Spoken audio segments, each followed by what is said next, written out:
sikukunga mkono. Lakini pamoja na kwamba sikukunga mkono, uliniteua nikawa katibu wako.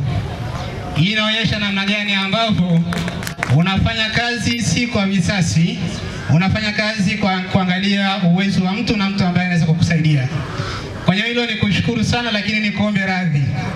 Moja ya jambo ambalo naweza nikajutia ni wakati ule kutokuunga mkono na kukupigia kura, nikampigia kura jamangu fulani.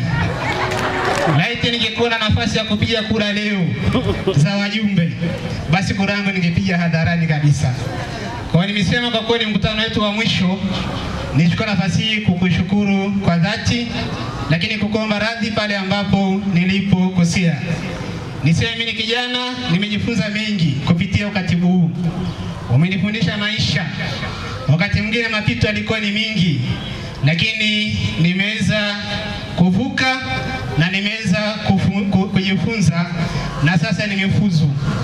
Jambo la mwisho, kwa ruhusa yako, kwa kuwa tunaenda kwenye uchaguzi mkuu, na kwa bahati nzuri kwa kuwa baraza la madiwani limevunjwa juzi, na mafunzo niliyojifunza kutoka kwako, ninajihisi sasa na mimi kama kijana ninawiwa kwenda nyumbani, kwenda kugombea nafasi ya udiwani.